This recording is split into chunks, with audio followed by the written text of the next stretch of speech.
Hey YouTube, this is Dean making another vid. If you like my content, please consider hitting the like button. Also, please consider subscribing, as it is very much appreciated. Okay, discussion piece today on inexpensive knives versus cheap knives.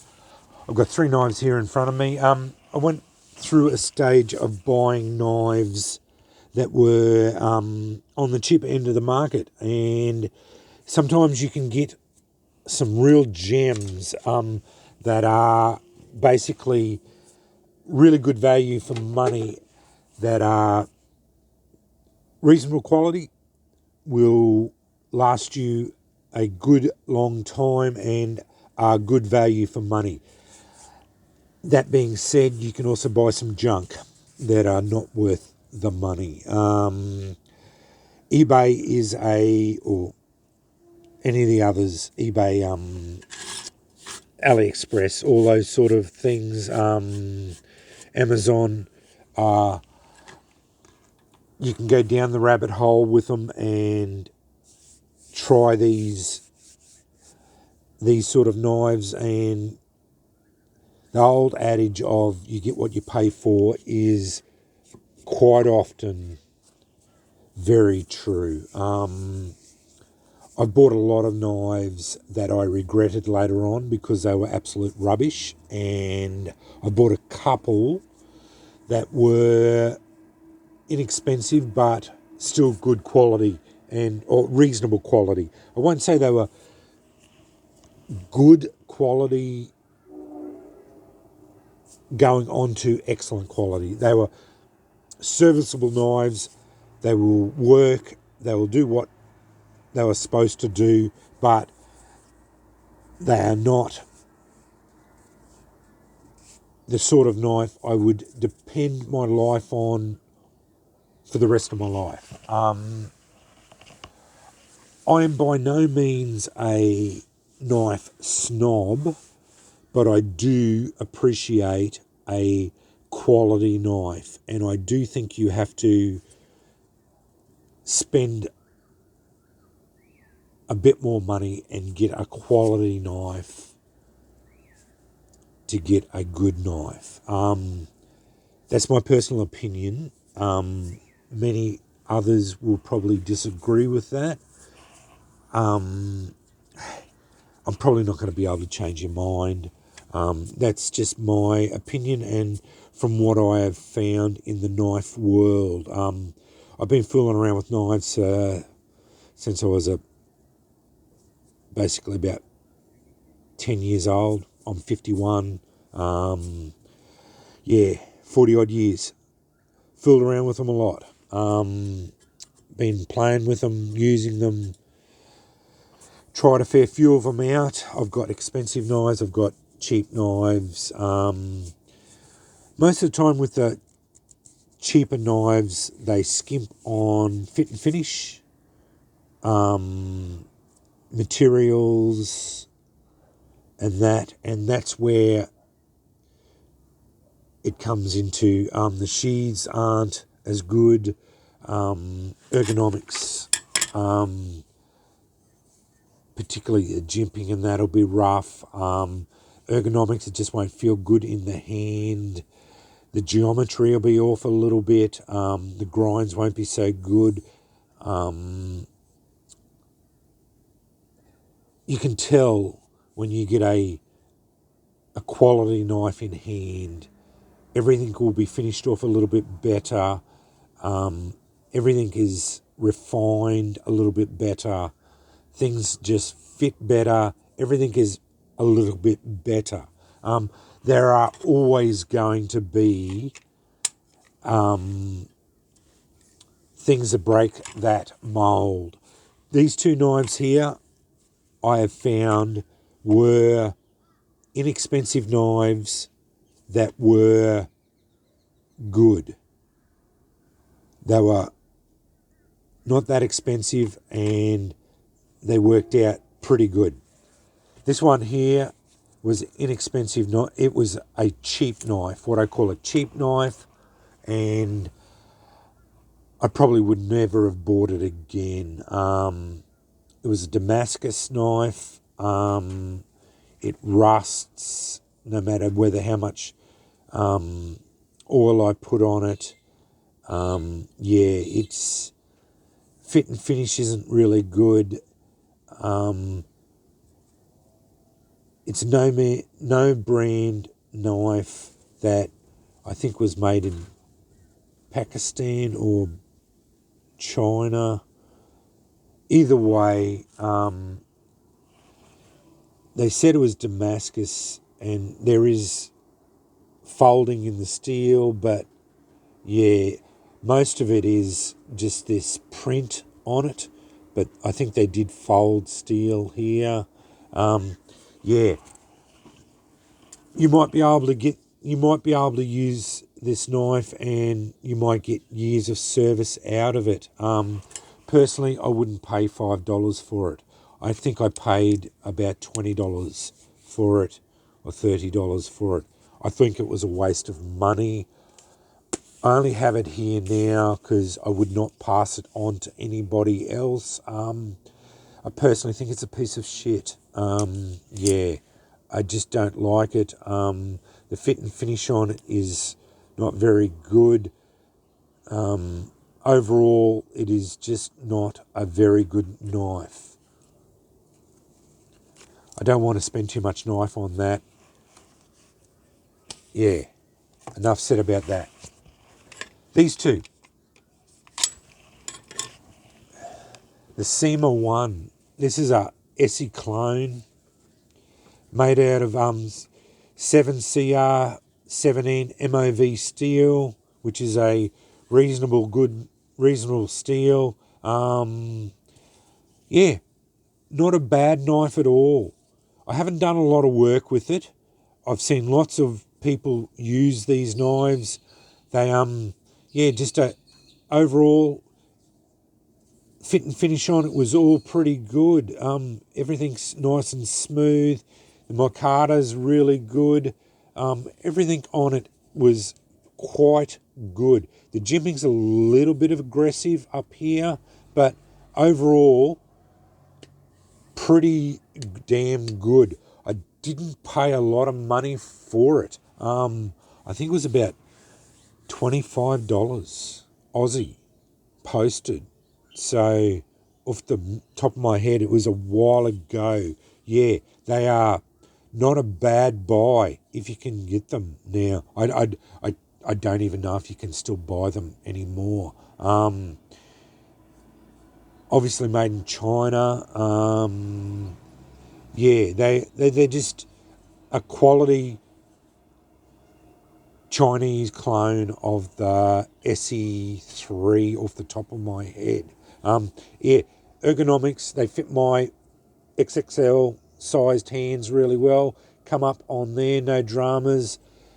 Reasonably thick spine. Just a nice little belt knife. For the money, I would say these are a good buy. The 7CR steel is a reasonable quality steel. It's not top of the line, but it is by no means bottom end steel either. Lots of reviews online. I'm not going to do a review of it. It holds up well enough. Easy to sharpen. Got reasonable edge retention. It's not going to be great, but it's easy to sharpen again. So yeah, overall, not a bad knife. The sheath is just typical friction fit plastic sheath. It rattles a bit. It's got the big clip. It does what it has to do, but yeah, you could probably take the clip off, put a belt loop on it, or make a leather sheath up for it. Not too bad. Doesn't rattle out, so yeah, but it does rattle and everything. But it does what it has to do, and yeah, overall, I'm happy with it. For just a belt knife that didn't cost a lot of money, and you can just use and abuse it. If you break it, well, it didn't cost you a lot of money, but it's going to do what you want it to do. Nice flat grind. The ergonomics and the the grind geometry on it is quite good, so it's going to cut reasonably well. Overall, very happy with that. This is the Benchmark. Obviously trying to play on the name of Benchmade. So yeah, another one of these little, I don't even know what steel it is, made in China, hollow ground, full tang. Yeah, just a nice little knife. It yeah, really nice little knife. I actually quite impressed with this one. Again, haven't done a lot of work with it. I've got that many knives. I don't need to do a lot of work with any of my knives. I've got a couple of users, and then yeah, nice micarta handles.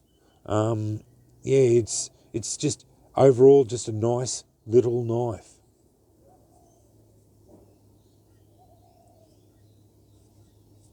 Quite a good little knife. The sheath is yeah, again just a friction fit. Got the belt loop on it. This one doesn't rattle too badly. Yeah, got that where you can clip it onto things and that. Yeah, I'm not a big fan of that. That's why I put it in the Ranger bands. If I can get it working again. Yeah, this is because of the hollow grind and everything and the size of it. It's more of for small utility tasks. Yeah, then again, nice quality for what it is. I think it would probably be 440C or one of the Chinese, probably 5CR or around that mark, which is getting down to the lower end of those sort of steels. So yeah, it's probably going to lose its edge fairly quickly, but again, they do fairly well, easy to sharpen, and yeah, ergonomics, great. I get a 3-finger hold on it. That's why I added the lanyard so that I can get a good grip on it. Fits my hand, no worries at all. All the fit and finish is really nice. It's all nice and smoothed off. Everything about it.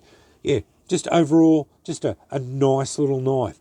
They are not that expensive. So again, these are the sort of knives that you get bottom end of the market, but they are inexpensive and of reasonable quality that you're not going to break the bank with by buying them, but they are of good enough quality that you can use them and not be disappointed in their performance. And yeah, just a discussion piece.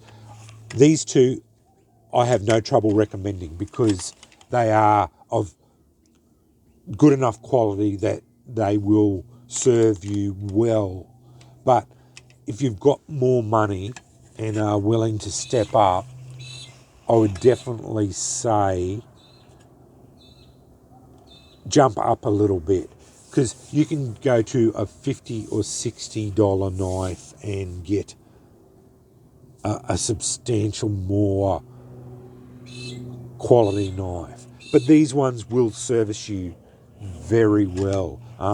You definitely would not be at a disadvantage if you use this as your bushcrafting knife, because its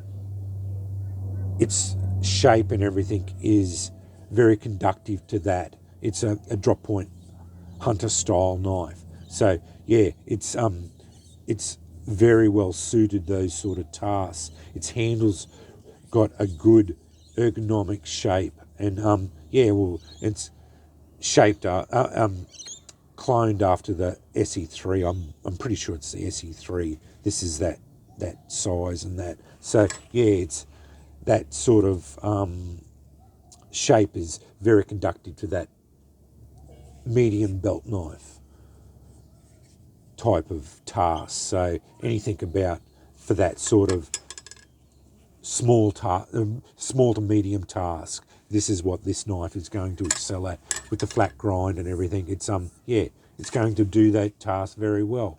And with that steel choice, it's going to last quite just enough for you to be able to do your tasks, and then if you have to touch it up, touch it up. This is a smaller knife. You're going to do for smaller tasks, obviously. But anyway, yeah, just a bit of a discussion piece on inexpensive knives that are of good enough quality to get you by. You don't have to spend a lot of money on knives if you want to get these. But as I said, you do have to be careful because you can buy junk and yeah, you can get caught. I've been caught a couple of times. Thankfully now I'm smart enough now. Not smart enough, but I've got enough experience in the knife world to be able to be able to pick whether they're going to be junk or not. So yeah, yeah, I bought that several years ago, and yeah, I think I've learnt a thing or two since then. So yeah, I usually I just avoid Damascus knives online because yeah, I think I bought 2 or 3 of them now, and not one of them have been worth buying because yeah, you just can't get reasonable quality Damascus knives like this for reasonable prices. You're better off getting a maker to do it for you. But anyway, I think I've said all I needed to say. Yeah. Thanks for watching.